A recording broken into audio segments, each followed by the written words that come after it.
I found my wedding ring missing from the old velvet box one cold February morning.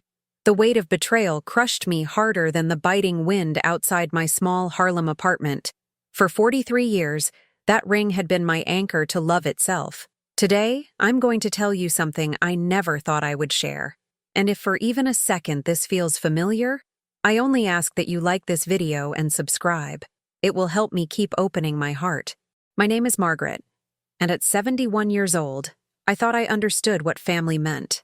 I thought I knew the boundaries of sacrifice, the limits of giving, the sacred trust between mother and child. I was wrong about everything. Every morning started the same way. The subway trains would rumble beneath my building at exactly 6:15, a sound that had become my alarm clock for the past 15 years since Harold died. I'd shuffle to the kitchen in my worn pink slippers, the ones with tiny holes near the toes that I kept promising myself I'd replace. The linoleum floor felt cold against my feet, even through the slippers, especially during those harsh New York winters that seemed to seep through every crack in the old building. I'd prepare my oatmeal with the precision of ritual. 1 cup of water, half a cup of oats, a pinch of salt, a drizzle of honey that cost more than I wanted to admit, but reminded me of Sunday mornings when Harold was alive. He used to say my oatmeal was better than any fancy restaurant breakfast in Manhattan. I'd smile at that memory every morning, stirring clockwise exactly 20 times, watching the steam rise like tiny ghosts from the bowl. The apartment held memories in every corner. Harold's reading glasses still sat on the side table next to his favorite armchair, the brown leather one with the crack down the middle that he refused to let me replace. Our wedding photo hung on the wall above the television, both of us so young, so hopeful, so certain that love would conquer everything. I was 28 then, wearing my grandmother's dress and Harold's mother's ring, the one I'd treasured for decades until I gave it away. 3 months earlier, I'd made what I thought was a beautiful gesture. My son Michael had called me, his voice thick with emotion. "Mom, Jessica and I want to get married."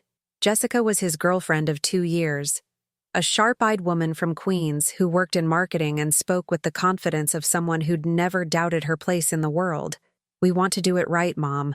A real ceremony. Something meaningful."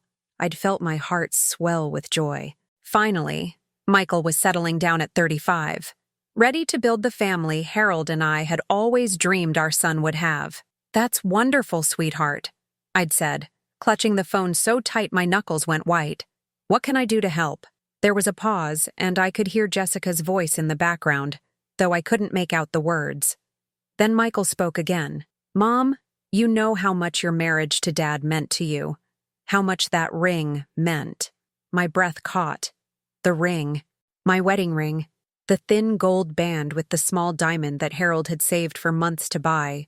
Working double shifts at the construction company. Coming home with cement under his fingernails and stories of the life we'd build together. That ring had been through everything with me. The birth of Michael, when my fingers swelled so much I thought I'd have to cut it off. The lean years when we barely had money for groceries. But I refused to sell it even when the bills piled up like accusations on the kitchen table. The day Harold died, when I held his hand and promised him I'd keep loving him forever. "I was wondering," Michael continued, his voice careful and measured, "if maybe Jessica could wear it. Your ring. Something old, you know? It would mean everything to have that connection to you and Dad." I closed my eyes and felt tears sting the corners. This was what family was supposed to be. Traditions passed down, love shared across generations, symbols of commitment traveling from one marriage to the next. "Of course, baby," I whispered. "Of course she can wear it." 2 weeks later, I'd taken the subway to their Brooklyn brownstone, my hands shaking as I carried the small velvet box that had protected my ring for over 4 decades. The neighborhood was gentrifying rapidly, old row houses being renovated by young couples with more money than Harold and I had ever dreamed of. Their building was one of the newly restored ones, with a bright red door and window boxes filled with flowers that someone else maintained.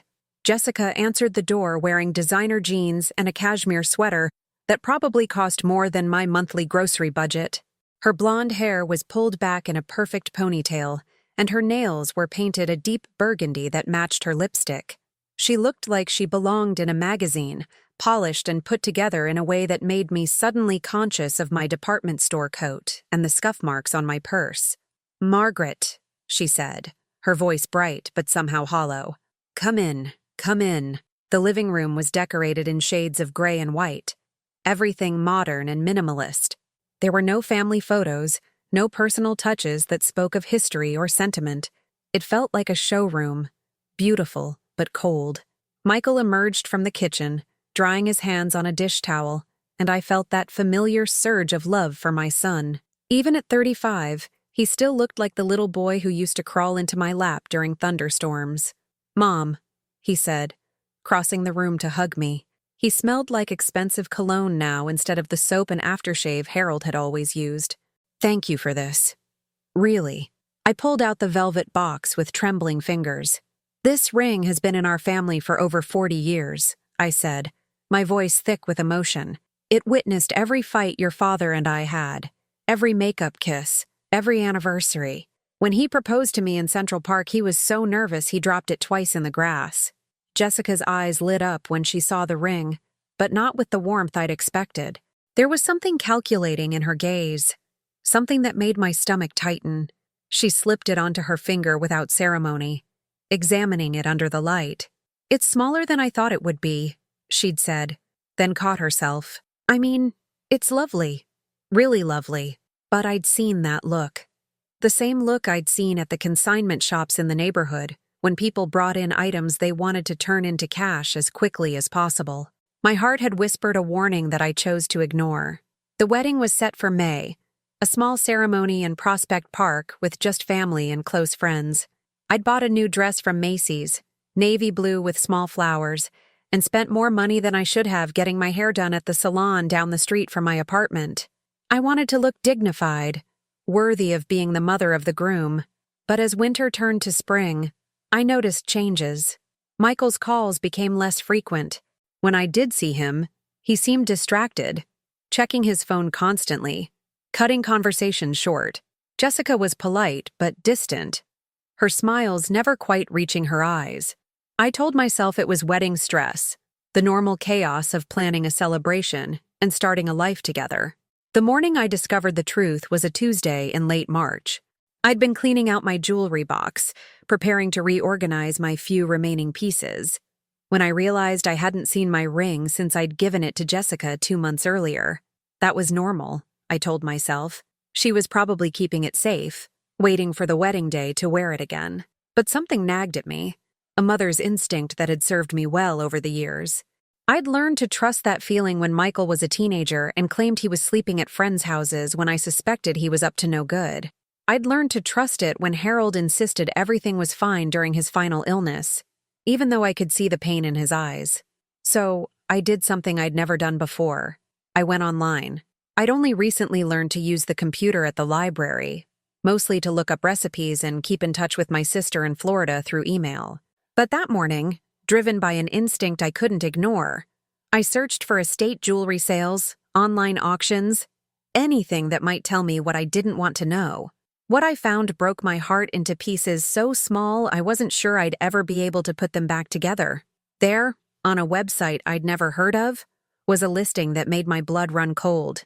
Vintage diamond ring, estate sale, $200 OBO. The photo was blurry, but I would have recognized that setting anywhere. The small chip in the band where Harold had accidentally hit it against a car door in 1987. The way the prongs held the diamond, slightly uneven because we couldn't afford to have it professionally reset when one loosened in 1995. My wedding ring. My symbol of 43 years of marriage, of love that had survived poverty and illness and loss. Sold like a piece of junk for $200 by a woman who'd worn it for exactly 6 weeks.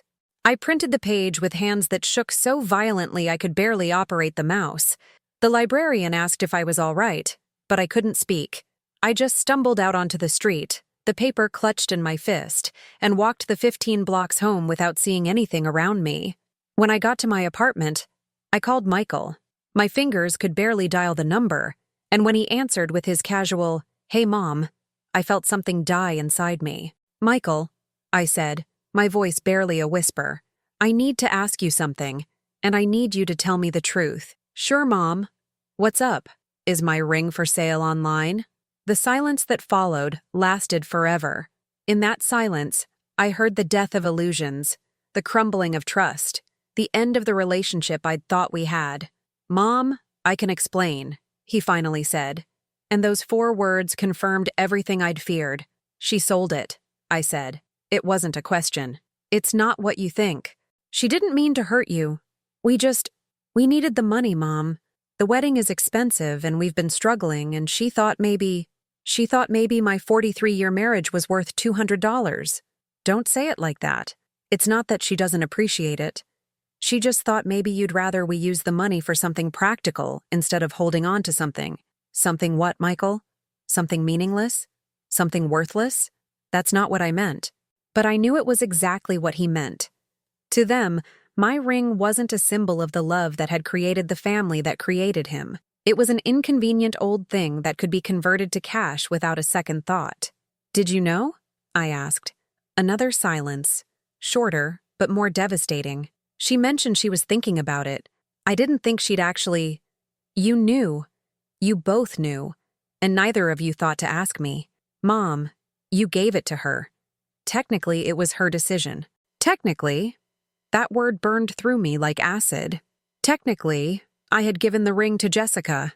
Technically, once it was on her finger, she could do whatever she wanted with it.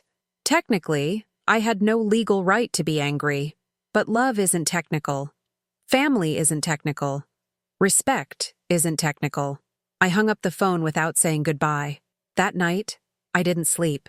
I sat in Harold's chair, staring at our wedding photo, trying to remember what it felt like to believe in forever. The ring in the photo caught the light from the photographer's flash, a tiny star on my young finger.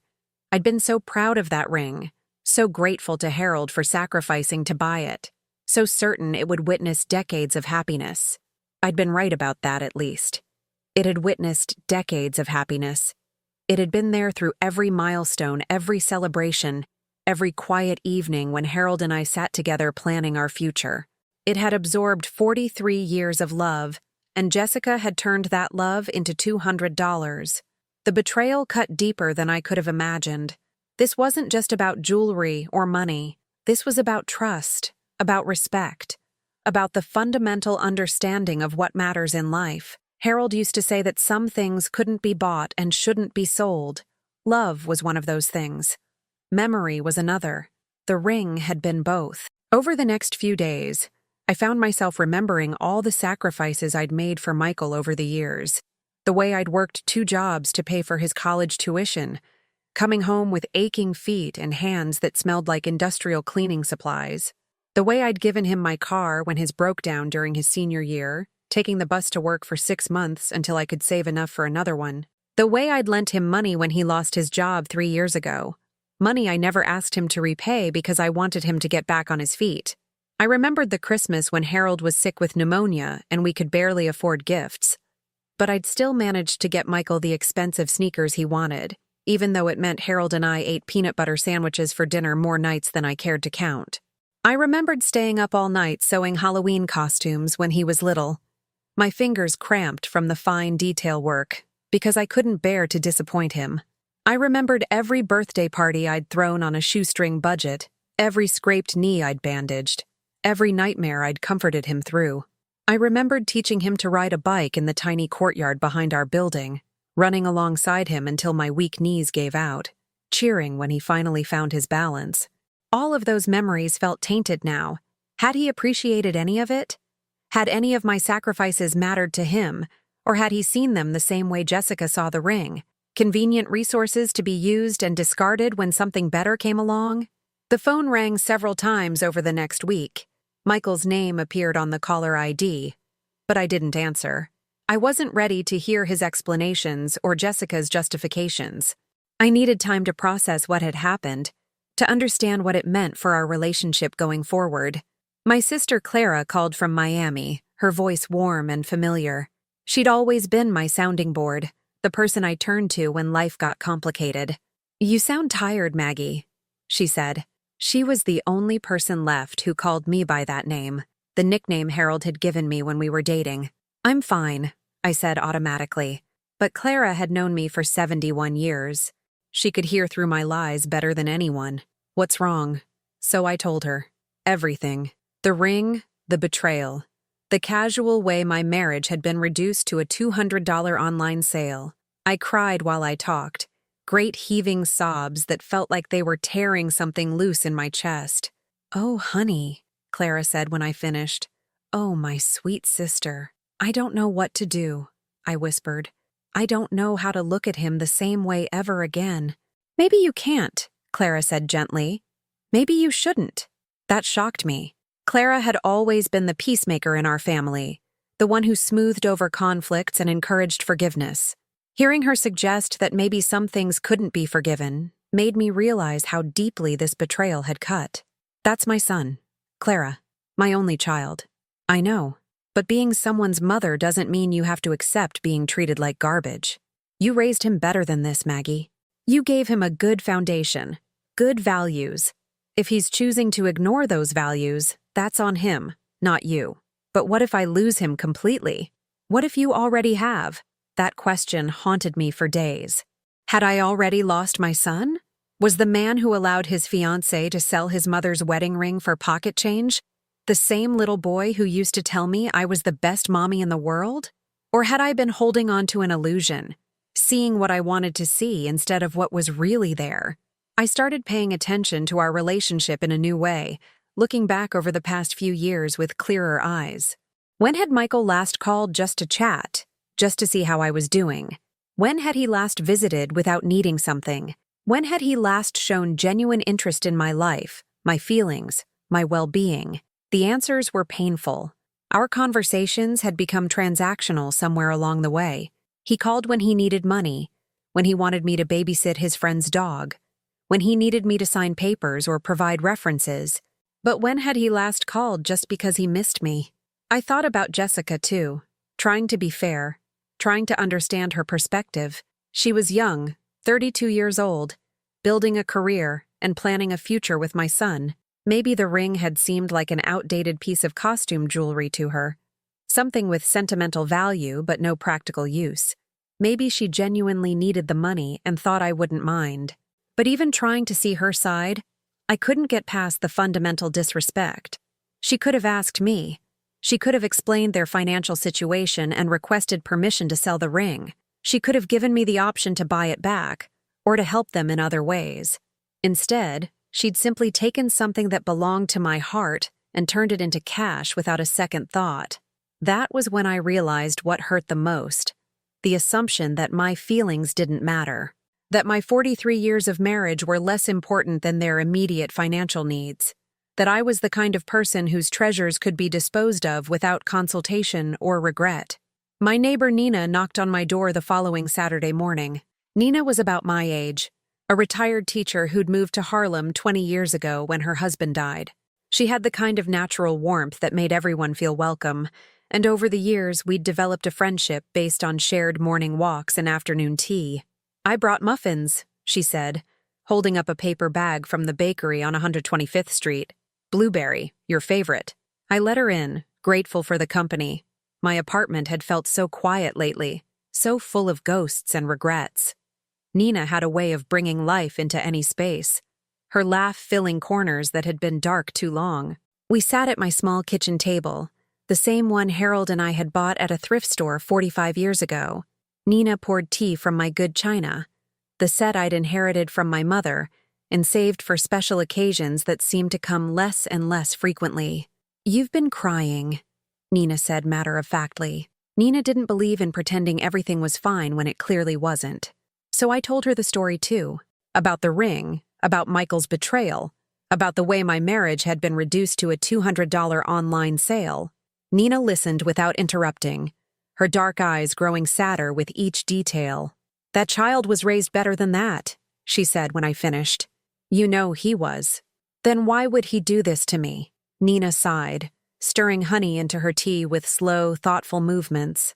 "Sometimes people get so focused on what they want that they forget about what they already have.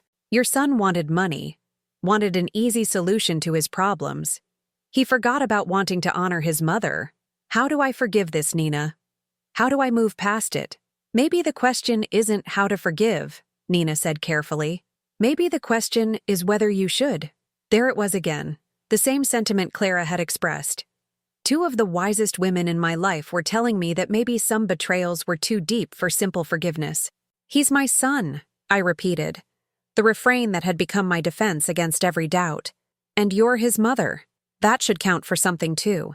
Over the following weeks, I found myself examining my entire relationship with Michael through this new lens. I started keeping track of our interactions, writing them down in a notebook so I could see the patterns clearly. March 15th. Michael called to ask if I could co-sign a loan for a new car. Conversation lasted 12 minutes. Asked about my health for 30 seconds. March 22nd. Michael texted to ask if I was still planning to pay for the wedding flowers. Didn't respond when I asked how he was doing. March 28th. Michael called to complain about Jessica's mother, wanted me to take his side in their family drama. Hung up when I suggested he talk to Jessica directly. The pattern was clear and devastating. Every interaction was about what I could provide, what service I could perform, what problem I could solve. When had I become nothing more than a resource to be tapped when needed? I started thinking about the other relationships in my life too. My friendship with Nina was built on mutual respect and genuine caring. We checked on each other, shared our worries and joys, supported each other through difficult times. Neither of us kept a running tally of who had done more for whom, because that wasn't what friendship was about. My relationship with Clara was the same way. We might go weeks without talking, but when we did connect, it was because we genuinely wanted to hear each other's voices. We celebrated each other's successes and mourned each other's losses. We were there for each other not because we had to be, but because we wanted to be. But my relationship with Michael had become something else entirely. Somewhere along the way, I'd become his ATM, his problem solver, his emotional dumping ground. And I'd allowed it because I thought that was what motherhood meant. Maybe I'd been wrong. The wedding was still 6 weeks away when I made my decision. I couldn't continue pretending that everything was fine, that the sale of my ring was a minor misunderstanding that could be swept under the rug with apologies and explanations. This was bigger than jewelry. This was about respect, about love, about the fundamental values that should govern how family members treat each other. I called Michael on a Thursday evening, after spending hours crafting what I wanted to say. My hands were shaking when I dialed, and my voice cracked when he answered. "Mom? Is everything okay? You sound upset. I need to talk to you about the ring," I said. "Oh, that. Mom, I told you, we can explain everything. Jessica feels terrible about the misunderstanding." It wasn't a misunderstanding, Michael. It was a choice. She chose to sell my wedding ring without asking me. You chose to let her. It's not that simple. Yes, it is. It's exactly that simple. I could hear him sigh, the sound of someone who didn't want to have a difficult conversation. "What do you want me to say, Mom? It's done. The ring is sold. We can't get it back now. I want you to understand what you've done. I want you to understand that you've broken something that can't be fixed with an apology. Don't you think you're being a little dramatic? It's just a ring. Just a ring." Those 3 words crystallized everything I'd been feeling for weeks. To him, it was just a ring. My 43 years of marriage, Harold's sacrifice to buy it, the decades of love and commitment it represented, all of that was just a ring to my son. "If it was just a ring," I said quietly, "then why didn't you sell one of your own possessions to get the money you needed?" Silence. "If it was just a ring, then why did you ask for something that belonged to me instead of finding another solution?" More silence.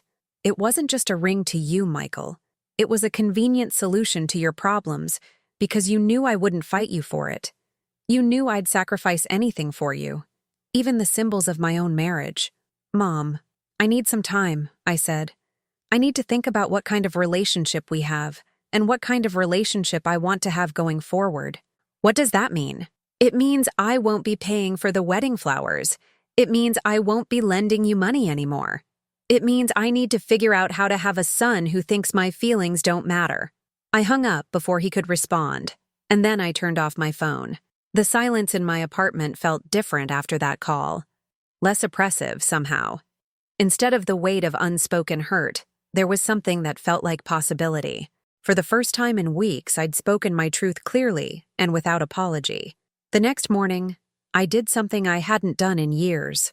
I took a shower, put on my best dress, and went to the Metropolitan Museum of Art.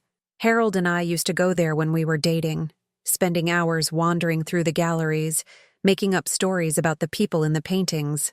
After Michael was born, museum visits became impossible luxuries we couldn't afford in time or money. But that day, I walked through those familiar halls with a sense of rediscovery. The art hadn't changed, but I had.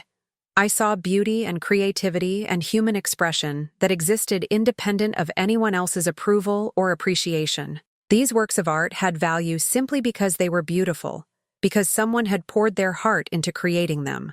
I thought about my own life, wondering if it had value beyond what it could provide to others. Had I become so focused on taking care of everyone else that I'd forgotten to take care of myself? Had I become so invested in being needed that I'd lost track of what I needed? At the museum cafe, I ordered a piece of chocolate cake and ate it slowly, savoring each bite. When was the last time I'd done something purely for my own pleasure? When had I last spent money on myself without feeling guilty about it?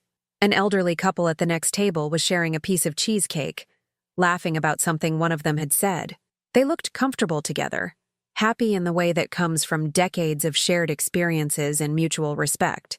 I found myself wondering if Harold and I would have looked like that if he'd lived to be their age. I thought we would have. Harold had always treated me like his partner, his equal. Even during the years when money was tight and stress ran high, he never made me feel like my opinions didn't matter or my feelings were inconvenient. We'd disagreed about plenty of things over the years, but we'd always disagreed respectfully, as two people who valued each other's perspectives. That was what had been missing with Michael and Jessica.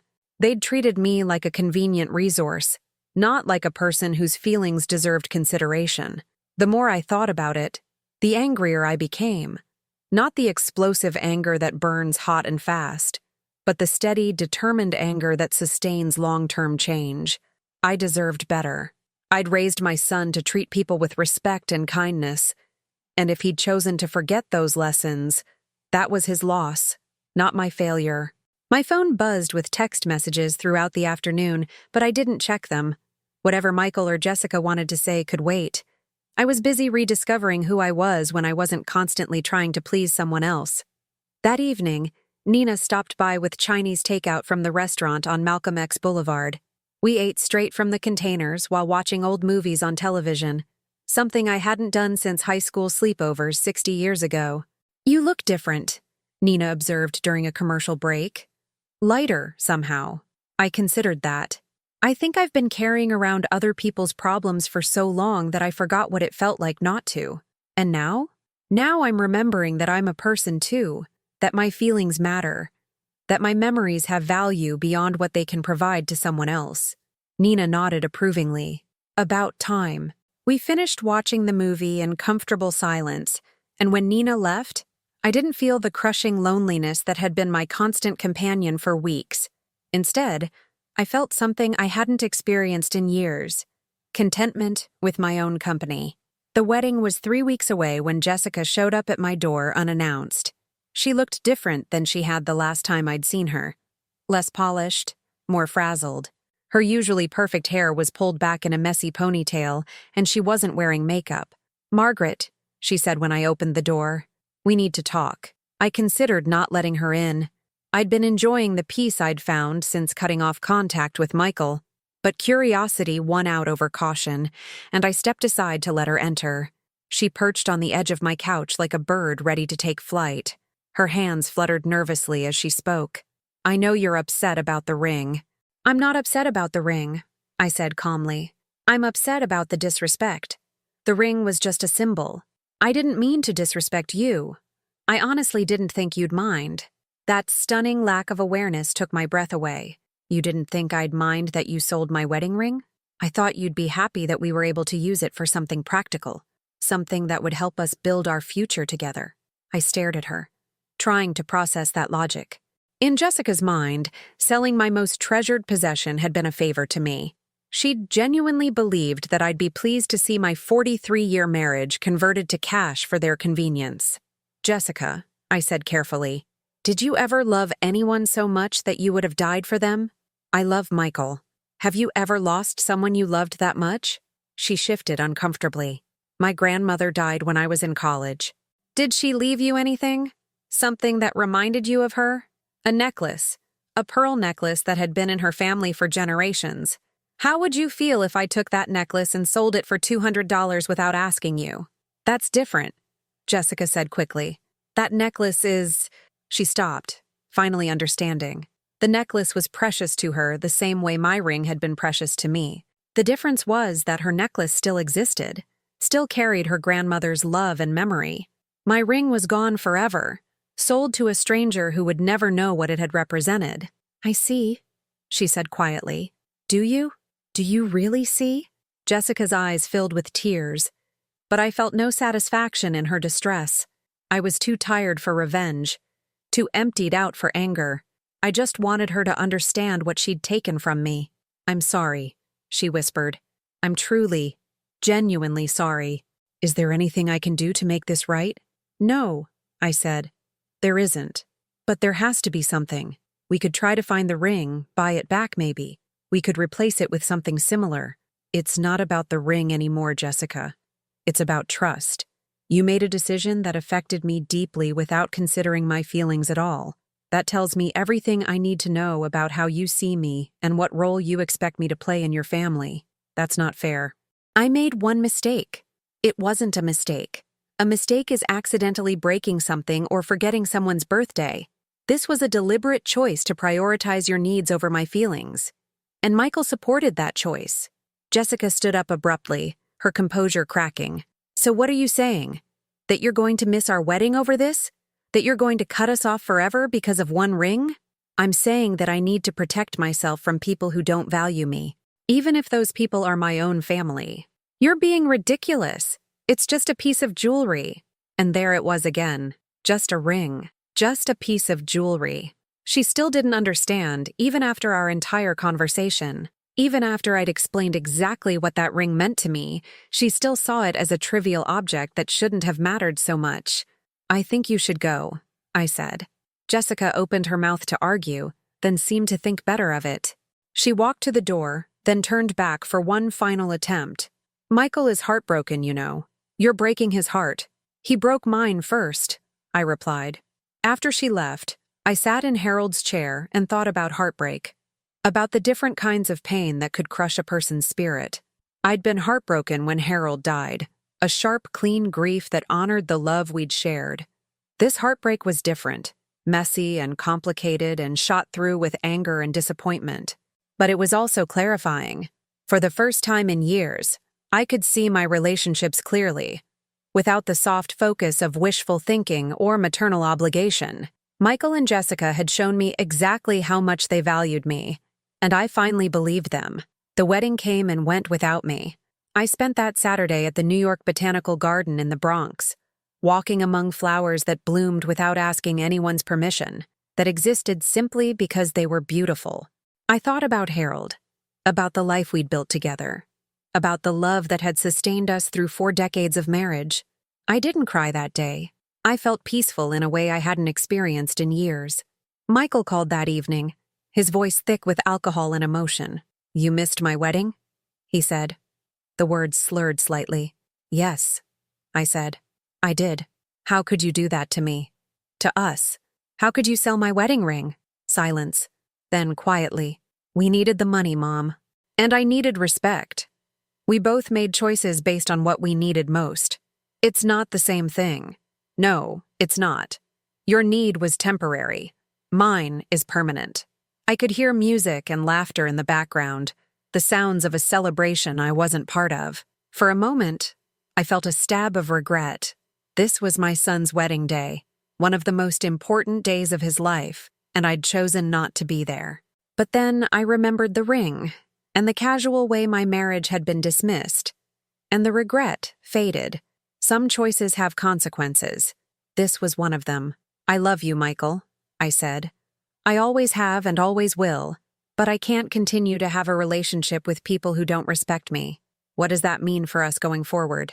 I don't know. That depends on whether you can learn to see me as a person instead of just as your mother. I hung up and turned off my phone again. In the silence of my apartment, I could hear my neighbors moving around upstairs, the distant sound of television and conversation, life continuing in all its messy, complicated glory. But my life felt different now. Smaller in some ways, but more authentically mine. 3 months passed before I heard from Michael again. Summer had settled over Harlem like a warm blanket, and I'd fallen into new routines. Morning walks with Nina through Marcus Garvey Park. Afternoon volunteer work at the local food bank. Evening classes at the community college, where I was learning to use computers properly instead of relying on the library's ancient machines. I'd started writing, too. Stories about Harold, about our early marriage, about the dreams we'd shared. Not for publication, just for myself, a way of preserving memories that no one could sell or dismiss as worthless. When Michael's name appeared on my caller ID one July evening, I almost didn't answer. But something in his voice when I did pick up was different, quieter, more careful. "Mom? Do you have a minute to talk?" "I suppose. I've been thinking about what you said, about seeing you as a person instead of just as my mother." I waited, not willing to make this easy for him. "I think I understand what you meant. I've been taking you for granted, haven't I?" "Yes," I said. "You have. I'm sorry. I'm really, genuinely sorry." Those words might have meant more to me 6 months earlier. Now they felt insufficient. Too little too late. "What are you sorry for specifically?" That seemed to catch him off guard. For hurting you. For not thinking about your feelings. What else? For the ring. For letting Jessica sell it. What else? A long pause. "I don't know what else you want me to say. I want you to understand what you did. Not just that you hurt me, but how you hurt me. Why it mattered. You loved that ring because Dad gave it to you. It's more than that, Michael. That ring was a symbol of the life your father and I built together. The sacrifices we made for each other, the promises we kept, the love that created the family that created you. When Jessica sold it for $200, she was saying that all of that history, all of those years of love and commitment, were worth less than a dinner out." Silence. "And when you let her do it, you were agreeing with her." More silence. "Do you understand the difference between those two things?" "I think so," Michael said quietly. "Tell me." "The first is about the ring. The second is about how I see you, how I value you." "Yes." "Mom, I don't know how to fix this." His voice cracked on those words, and despite everything, my heart softened slightly. This was my son, the little boy I'd raised and loved and worried over. He was flawed and selfish and had hurt me deeply, but he was still mine. "I don't know if you can fix it," I said honestly. "Some things can't be undone. So what happens now? Now you have to decide who you want to be going forward. The man who treats his mother like a convenience, or the man I raised you to be. I want to be better. I want to do better." "Then prove it." "How?" "Figure that out yourself. I'm not going to give you a checklist for how to respect me. Either you understand why respect matters, or you don't." After we hung up, I felt emotionally drained but oddly hopeful. For the first time since this whole mess started, Michael had asked the right questions instead of just offering easy answers. Maybe that was progress. Or maybe it was just more manipulation, the way people say what they think you want to hear to get back into your good graces. Time would tell. Nina stopped by later that evening with ice cream and the latest gossip from the senior center. We sat on my fire escape, something I hadn't done in years, watching the street life below and enjoying the slight breeze that provided relief from the humid evening air. "You look thoughtful," Nina observed, spooning mint chocolate chip directly from the container. Michael called. "Oh?" He apologized. "Sort of. How do you feel about that?" I considered the question, cautious. It's easy to say you're sorry. It's harder to change the behavior you're apologizing for. Wise attitude. "I don't know if I can trust him again, Nina. Even if he means every word he said. Trust has to be earned back slowly. And some people never earn it back at all." I nodded, thinking about the couples I'd known over the years who'd weathered affairs, addiction, betrayal of various kinds. Some had rebuilt their relationships stronger than before. Others had never recovered, going through the motions of love without the substance. "I don't want to be bitter," I said, "but I also don't want to be stupid." There's a difference between forgiveness and being a doormat. Sounds like you're learning to tell one from the other. Over the following months, Michael did seem to be making an effort. He called every week, and the conversations gradually became less stilted and more natural. He asked about my volunteer work, my writing, my health. He shared details about his job, his marriage, his daily life, not just the problems that required my help, but the ordinary moments that make up a person's existence. It felt like progress, but I remained cautious. People can change their behavior temporarily when they're trying to get back into your good graces. The real test is whether they maintain that change when the acute crisis has passed. Jessica was another story. She called once, a brief, awkward conversation that felt more like a box she needed to check than a genuine attempt at reconciliation. Her apology was hollow, full of phrases like, "I'm sorry you were hurt," instead of, "I'm sorry I hurt you." The difference mattered to me. But gradually, I realized that Jessica's approval or understanding wasn't something I needed. She was Michael's choice, and he would have to live with the consequences of that choice. My relationship was with my son, not his wife. Christmas approached, and for the first time in years, I didn't automatically assume I'd be hosting dinner in my small apartment. Instead, I made plans to spend the holiday with Nina and some friends from the senior center, a potluck celebration that sounded infinitely more appealing than trying to navigate the minefield of family politics. Michael called 2 weeks before Christmas. "Mom, what are you doing for the holiday?" "I have plans," I said. "Oh, with who?" I could hear the surprise in his voice. The assumption had always been that I'd be available for whatever family celebration was planned, that my own social life was secondary to theirs. "Friends," I said. "Why?" "I thought maybe you'd want to come to our place. Jessica's making dinner." The old me would have changed my plans immediately, grateful to be included despite everything that had happened. The new me considered the invitation carefully. "Are you inviting me because you want me there? Or because you think you should?" Another pause. These pauses were becoming familiar. The sound of Michael thinking before he spoke instead of just saying the first thing that came to mind. "Both," he said honestly.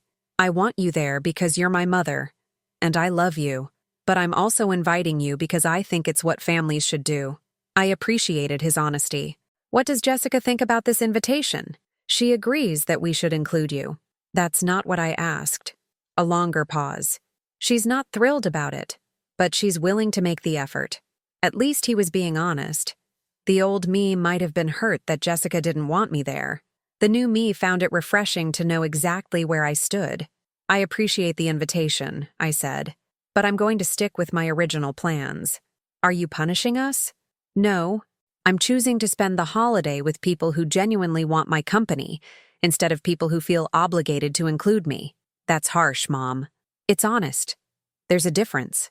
After we hung up, I felt a complicated mix of sadness and relief. Sadness because spending Christmas apart from my only child felt like a failure of some kind.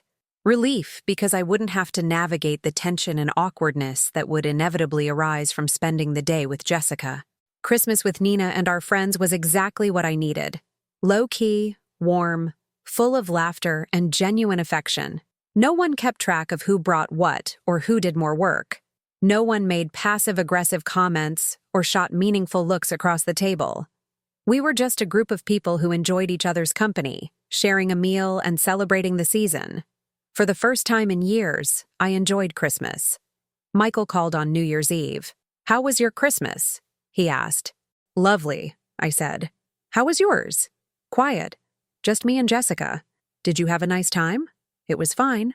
"Different without you there." I waited for the guilt trip, the subtle indication that I'd ruined their holiday by not attending. It didn't come. "I'm glad you had a good Christmas, Mom. You deserve that." Those words meant more to me than any elaborate apology. They suggested that Michael was beginning to see me as a person with my own needs and desires, not just as a supporting character in his life story. Spring arrived early that year, and with it came a sense of renewal I hadn't felt in decades.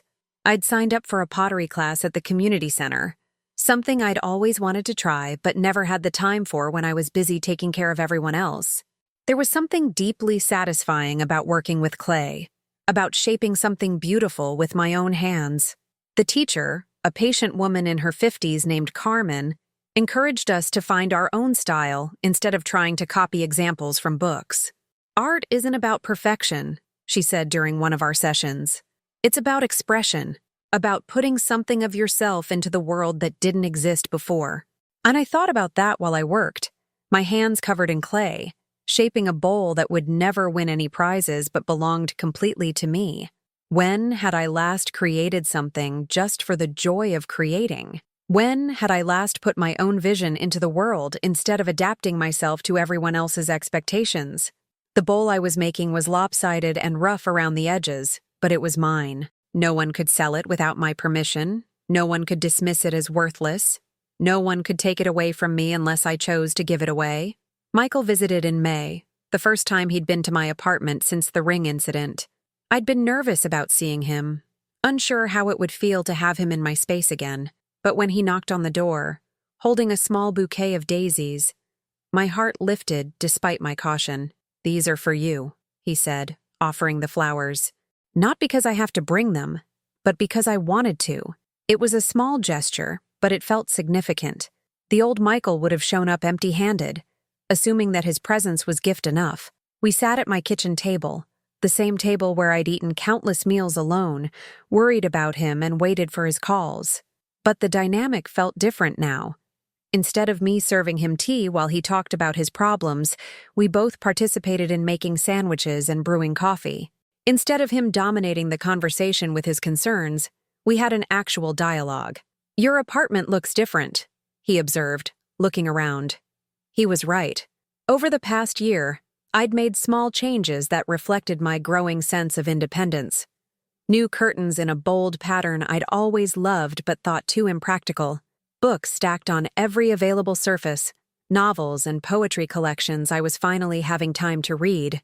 My pottery projects displayed on shelves, imperfect but proudly shown. "I've been fixing it up," I said. "It looks like you. More like you, I mean." That observation surprised me. When had my living space stopped reflecting who I was? "Tell me about the pottery class," he said, examining one of my bowls. So I did. I talked about Carmen and the other students, about the satisfaction of learning something new, about the way working with clay made me feel connected to something ancient and essential. Michael listened without interrupting, asking questions that showed he was genuinely interested in my experiences. It was the first real conversation we'd had in years. When he left, he hugged me at the door. Not the perfunctory embrace of obligation, but a real hug that lasted long enough to mean something. "I missed you, Mom," he said. "I missed you too." And I realized, somewhat to my surprise, that it was true. I'd missed my son, not the man who'd taken me for granted and dismissed my feelings, but the person I'd raised him to be. The person he seemed to be becoming again, slowly and imperfectly. Summer brought new challenges and new growth. Jessica got pregnant, and Michael called to share the news with barely contained excitement. I felt the familiar tug of grandmotherhood, the automatic assumption that I'd be intimately involved in this new chapter of their lives. But I was older and wiser now. I offered congratulations and asked appropriate questions, but I didn't volunteer to babysit or offer to pay for baby furniture. I waited to be asked instead of assuming what would be needed from me. The old me would have immediately started knitting blankets and shopping for toys. The new me recognized that this baby was their responsibility, their joy, their challenge. I could love my grandchild without losing myself in the role of devoted grandmother. Michael seemed to understand this shift. When he did ask for help, could I recommend a good pediatrician? Did I still have his old high chair in storage? He asked respectfully, as one adult asking a favor of another. And when I said yes to some requests and no to others, he accepted my decisions without argument or guilt-tripping.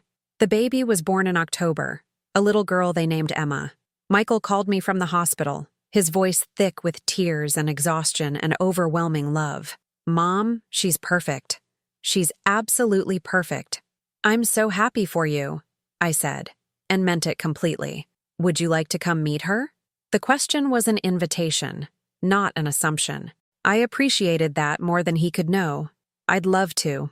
At the hospital, holding my granddaughter for the first time, I felt the familiar surge of love and protectiveness that comes with new life. Emma was tiny and wrinkled and absolutely beautiful, a fresh start for all of us. But I also felt something new: boundaries. I loved this baby completely, but I wouldn't lose myself in loving her. I wouldn't make the same mistakes with Emma that I'd made with Michael. Jessica looked exhausted but happy, and for the first time since I'd known her, she seemed genuinely glad to see me. Maybe becoming a mother had given her new perspective on family relationships. Or maybe she was just too tired to maintain her usual guard. "Would you like to hold her?" she asked, and there was no reluctance in the offer. I spent an hour at the hospital, holding Emma and talking quietly with Michael and Jessica about the birth, about their plans, about the overwhelming reality of suddenly being responsible for another human being. When I left, I kissed my granddaughter's forehead and whispered, "I love you, little one, but I won't spoil you." Over the following months, I established my role as grandmother carefully and deliberately. I visited when invited, but I didn't show up unannounced. I offered help when asked, but I didn't insert myself into every decision about Emma's care. I bought thoughtful gifts, but I didn't try to buy my way into indispensability. It was a delicate balance, loving deeply while maintaining independence. But it felt healthier than the all-consuming devotion I'd shown Michael when he was young. Michael seemed to appreciate this approach. "You're different with Emma than you were with me," he observed during one of my visits. "How so?" "More balanced, I guess. You love her, but you're not losing yourself in loving her. I'm older and wiser now. I've learned that loving someone doesn't mean sacrificing who you are." "Is that what you think you did with me? Sacrificed who you were?" The question was asked without defensiveness, with genuine curiosity about my experience. "Sometimes," I said honestly. "I thought being a good mother meant making myself completely available to you, no matter what the cost to my own well-being. I was wrong about that." "I'm sorry," Michael said quietly. "You were a child. Children are supposed to be the center of their parents' universe. The problem wasn't with you needing me, it was with me never learning to have needs of my own." We were sitting in his living room, Emma asleep in my arms, having this conversation I'd never imagined we'd have. Michael looked thoughtful, processing what I'd said. "I still need you," he said, "just differently now." "I know, and I still need you. But we're both adults now, which means we need each other as equals, not as caretaker and dependent." That conversation marked a turning point in our relationship. Not a complete transformation.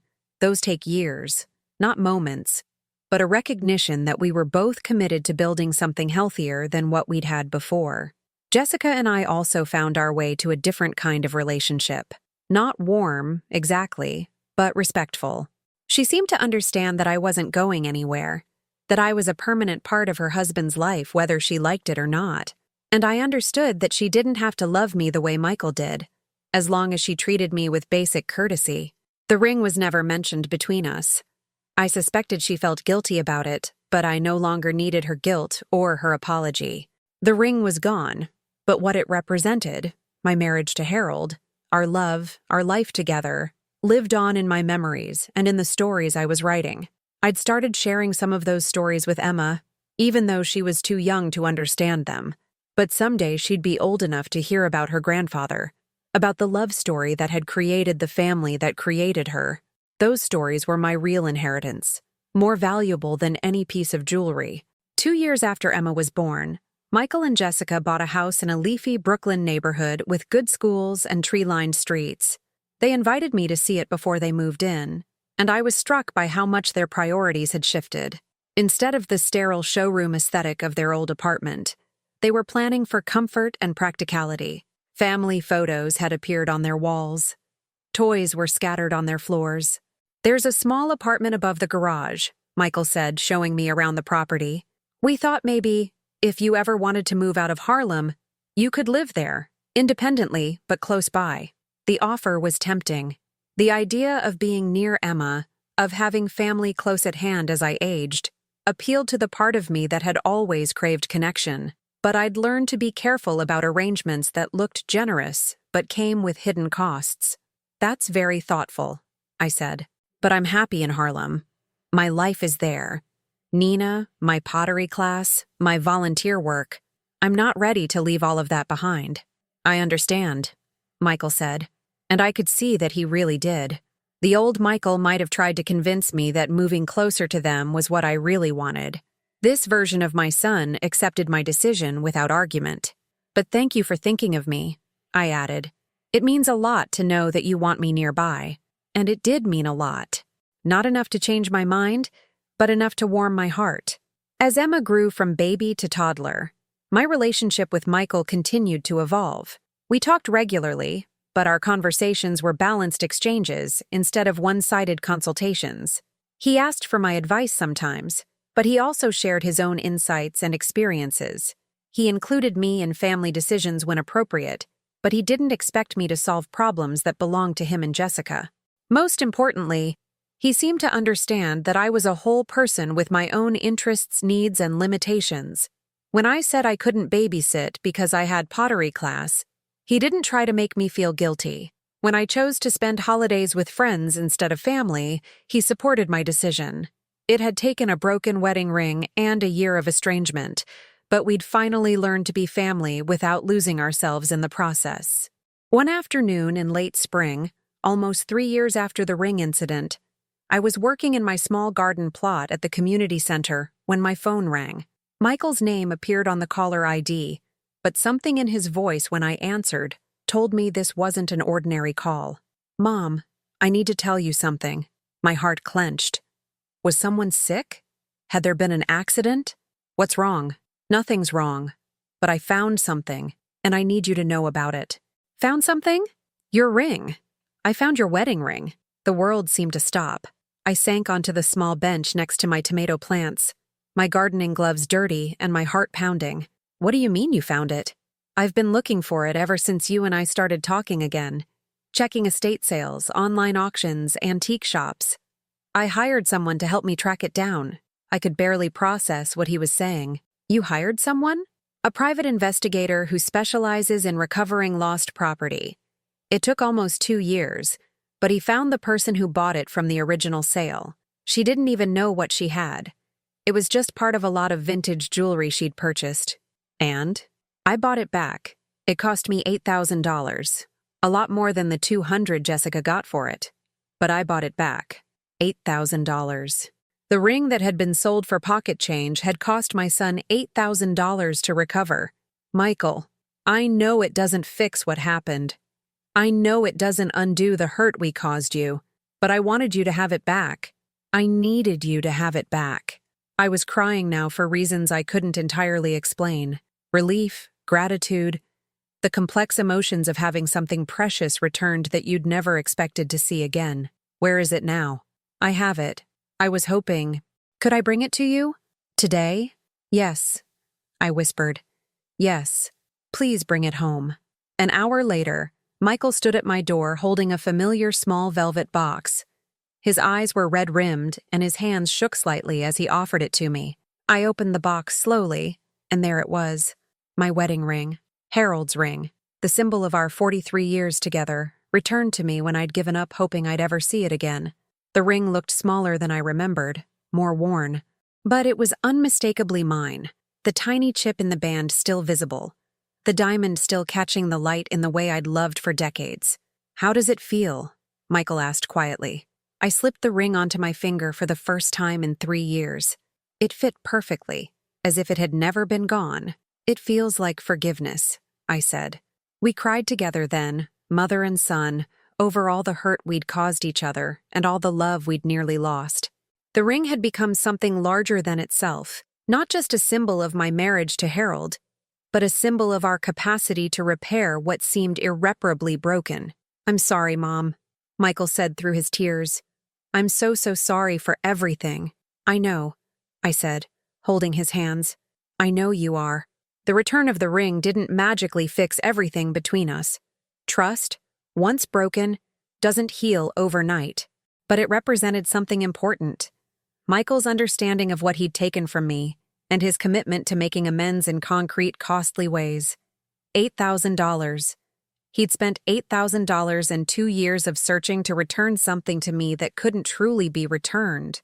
Not just the ring, but the respect and consideration it represented. That evening, I called Nina to share the news. She cried too, understanding the symbolic weight of the ring's return. "He's growing up," she said, "finally becoming the man you raised him to be." I thought about that.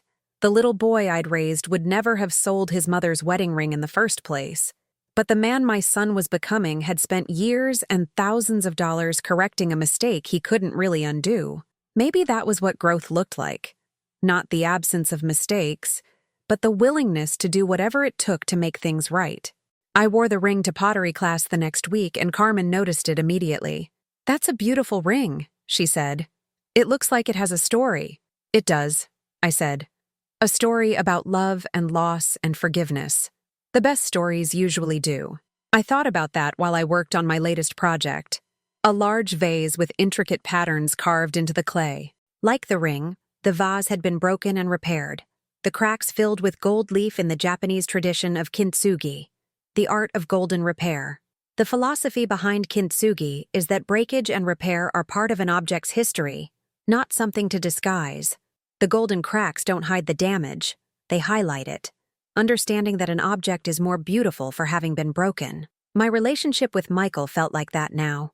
The cracks were still visible, the hurt, the betrayal, the long months of estrangement, but they were filled with something precious, hard-won understanding, genuine remorse, and a commitment to doing better. We were more beautiful for having been broken.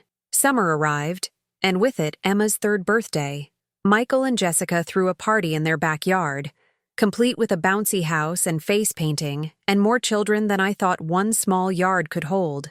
I brought Emma a handmade pottery bowl, child-sized and painted with bright flowers. Not an expensive gift, but one made with love and care.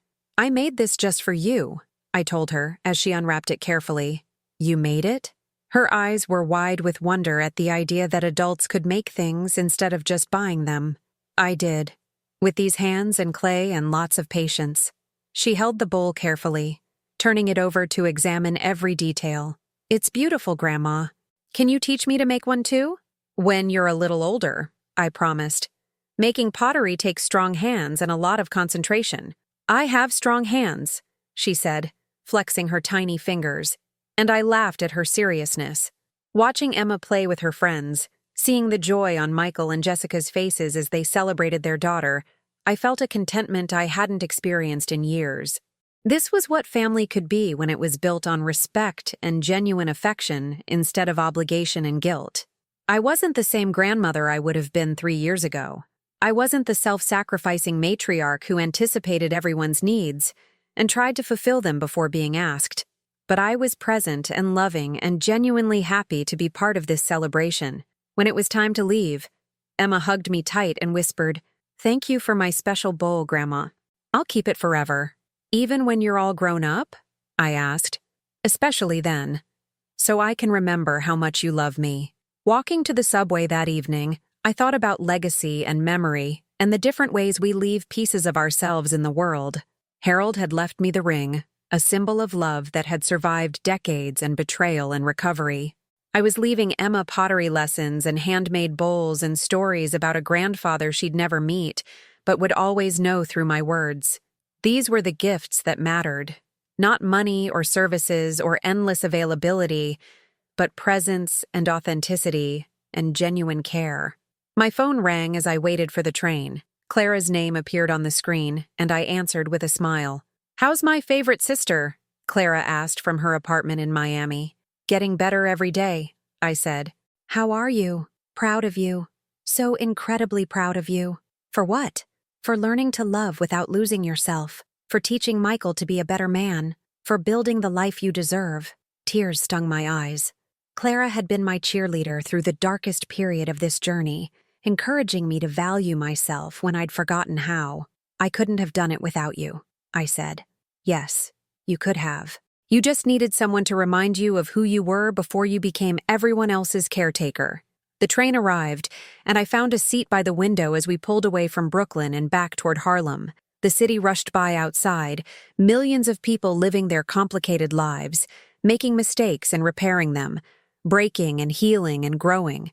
My reflection in the window showed a woman I was still learning to recognize. Older, certainly, with gray hair and lines around her eyes that hadn't been there when Harold was alive, but stronger too. More defined, more fully herself. The wedding ring caught the light from the train's interior, a small golden circle that had traveled from my finger to a stranger's possession and back home again. Like me, it had been lost and found, discarded and recovered, broken and repaired. 3 years ago, I'd thought my story was ending. My husband was dead.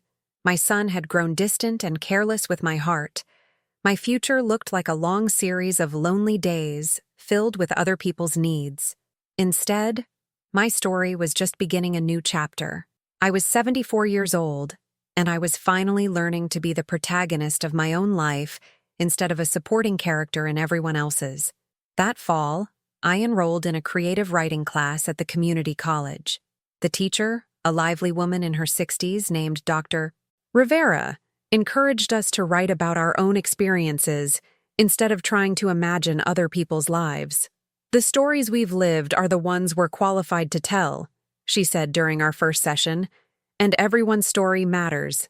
Every single one." I thought about that as I wrote about Harold, about our courtship and marriage and the decades we'd shared. I wrote about Michael's childhood, the joys and challenges of raising a son alone after Harold's death. I wrote about the ring, the betrayal, the long journey back to trust and respect. But mostly I wrote about discovery, the discovery that love didn't require self-erasure, that being needed wasn't the same as being valued, that it was never too late to learn to honor yourself. My classmates were generous with their praise and gentle with their criticism. There was something powerful about sharing these stories with people who understood the complexities of long life, who'd made their own mistakes and found their own ways to healing. "Your voice is so honest," said Robert, a retired teacher who was writing about his experiences in Vietnam. "You're not trying to make yourself look perfect or justify everything you did. You're just telling the truth." That had become my goal, to tell the truth, even when it was uncomfortable or unflattering, especially then. Christmas approached, and this time when Michael invited me for dinner, I accepted. Not because I felt obligated, but because I wanted to spend the holiday with my family. The distinction mattered enormously. The dinner was relaxed and genuinely warm. Jessica had clearly made an effort, cooking many of my favorite foods and asking about my writing class with what seemed like real interest. Emma insisted on showing me every ornament on their Christmas tree, explaining the story behind each one with the intensity only a 3-year-old could muster. After dinner, Michael pulled me aside while Jessica was giving Emma a bath. "I have something for you," he said, reaching into a drawer and pulling out a small wrapped box. "You didn't need to get me anything," I said. But he shook his head. "Open it." Inside the box was a simple gold necklace with a small pendant, a tiny pottery wheel with an even tinier bowl sitting on it. "I had it made," Michael said, "to celebrate your new passion. I know how much pottery class means to you." I fastened the necklace around my neck, touched by the thoughtfulness of the gift. This wasn't something expensive chosen to impress me or assuage guilt. This was something personal, something that showed he'd been paying attention to my interests and growth. "Thank you," I said. "It's perfect. I'm proud of you, Mom, for everything you've accomplished these past few years, for learning to take care of yourself, for not giving up on us even when we gave you every reason to. I'm proud of you too," I said, "for growing into the man I always knew you could be." We hugged, and it felt like coming full circle. Not back to where we'd started. That relationship had been too unbalanced to sustain, but to somewhere new and healthier and more honest. That night, in my own apartment, I looked at myself in the bathroom mirror before bed. The woman looking back at me wore a wedding ring that had been lost and found, and a necklace that celebrated her newfound independence. She was someone who'd learned to love without losing herself, to forgive without forgetting, to give without giving everything away. She was someone I was proud to be. New Year's Eve found me at Nina's apartment, along with several friends from our various classes and activities. We cooked together, sharing recipes and stories and laughter. At midnight, we toasted with champagne and sparkling cider, celebrating not just the new year, but the women we'd all become. "To reinvention," Nina said, raising her glass. To resilience, added Carmen from pottery class. To remembering that it's never too late to start over, I said. We drank to all of those things, and to the friendships that had sustained us through difficult transitions and supported our growth into more authentic versions of ourselves. Michael called on New Year's Day to check on me and share his resolutions. He wanted to be more present with Emma, more supportive of Jessica's career goals, more consistent about staying in touch with extended family. What about you, Mom? Any resolutions? I thought about it. I want to finish writing my stories about Dad, and maybe take a watercolor class, and visit Clara in Miami. Those all sound wonderful. Can I ask you something? Of course. Do you ever regret it? The way things went down with the ring and everything? The time we lost? It was a question I'd asked myself many times. I regret the pain we all went through, I said, but I don't regret learning to value myself. I don't regret discovering that I could be happy on my own terms. Sometimes the most important lessons come through difficult experiences. I'm grateful, Michael said quietly. Even though it was hard, I'm grateful we went through it. I'm a better person now, a better husband and father, because of what I learned about how to treat people you love. We both are, I agreed. Spring brought new growth and new possibilities. My stories about Harold were accepted for publication in a small literary magazine that featured work by seniors. The payment was modest, but seeing my words in print felt like a validation of everything I'd learned about the importance of my own voice. Carmen encouraged me to prepare for a pottery show at the community center, where local artists could display and sell their work. The idea of strangers examining my bowls and vases made me nervous, but also excited. Art is meant to be shared, Carmen reminded me. Keeping it hidden doesn't serve anyone. So I selected my best pieces and wrote small cards explaining the inspiration behind each one. The bowl with gold cracks filled in the kintsugi tradition was labeled Beautiful Brokenness. A series of small cups was called Vessels of Memory. A large vase with carved flowers was simply titled Growth. The show was held on a Saturday in May, and I was surprised by how many people came to see the work. Neighbors I recognized from the subway, fellow students from various classes, strangers drawn in by curiosity or appreciation for handmade objects. Michael, Jessica, and Emma came too. Emma proudly telling everyone who would listen that her grandmother was an artist. "Which one is your favorite?" a teenage girl asked Emma, looking at my display. Emma pointed to a small bowl I'd made specifically for her, child-sized and painted with dinosaurs. "That one's mine. Grandma made it just for me." "She must love you a lot," the girl said. "She does. And I love her too." Standing there watching my granddaughter proudly claim ownership of something I'd made with my own hands, I felt a deep satisfaction. This was legacy in its purest form. Not money or property or services rendered, but love made tangible, creativity shared across generations. Several people bought my pieces that day, including a woman who'd lost her own mother recently, and said that Beautiful Brokenness spoke to her experience of grief and healing. "Thank you for making this," she said, carefully wrapping the bowl. "It's exactly what I need to remember that broken doesn't mean worthless." "It's not," I assured her. "Sometimes broken things are the most beautiful of all." That evening, Michael helped me load the unsold pieces into his car for transport back to my apartment. Emma had fallen asleep in her car seat, exhausted from a day of playing art show hostess. "I'm proud of you," Michael said, as we drove through the quiet streets of Harlem. "For all of this. The pottery, the writing, the way you've built a life that makes you happy. Thank you." It took me a while to figure out what happiness looked like for me. What does it look like? I considered the question as we passed familiar landmarks.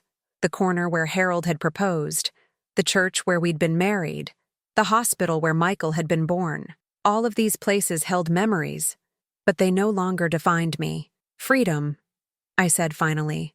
"The freedom to choose how I spend my time, who I spend it with, what matters to me. The freedom to love people without losing myself in loving them." That sounds perfect. It's not perfect, but it's mine. At my building, Michael walked me to my door and carried my pottery inside. The apartment looked different than it had 3 years ago. Brighter, more colorful, filled with evidence of my various interests and activities. "This feels like a happy place," Michael observed, looking around. It is. For the first time in years, it really is.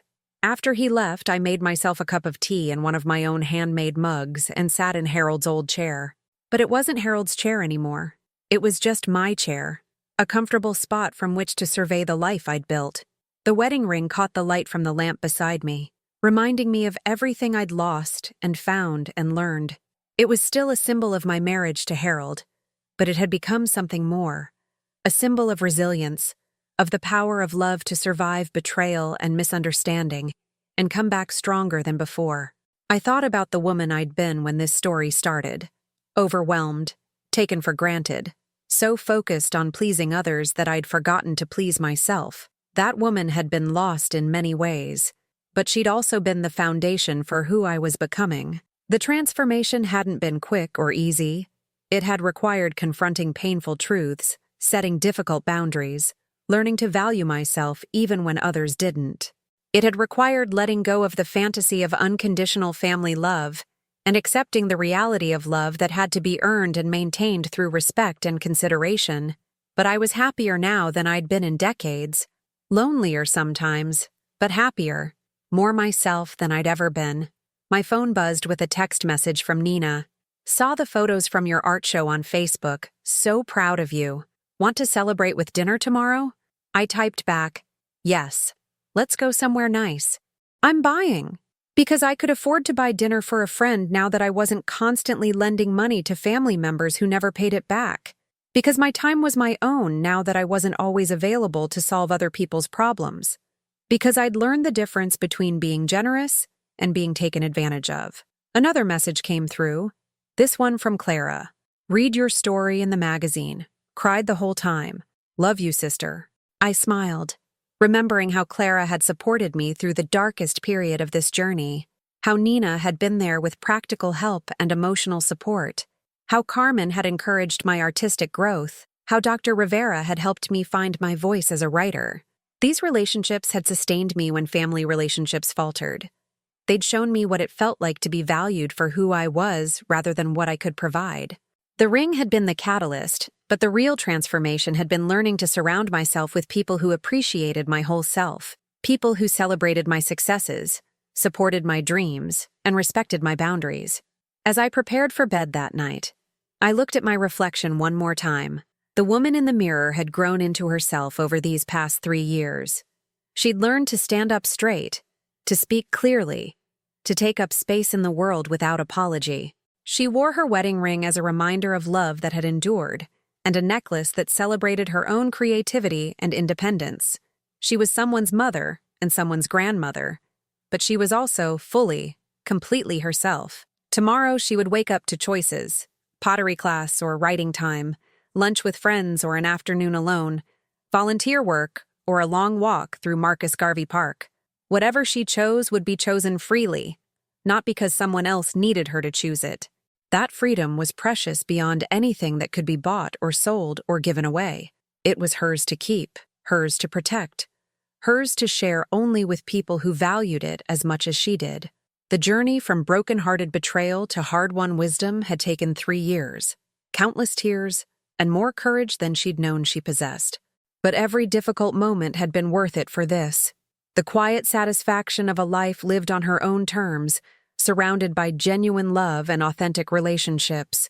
She'd thought her story was ending when Harold died, when Michael grew careless with her feelings, when Jessica sold her most treasured possession for pocket change. Instead, it had been the beginning of the most truthful chapter of her life, and there were many chapters left to write. Looking at you now, sitting wherever you are, listening to my story, I wonder if any of this sounds familiar. Have you ever felt taken for granted by the people you love most? Have you ever given so much of yourself that you lost track of who you were underneath all that giving?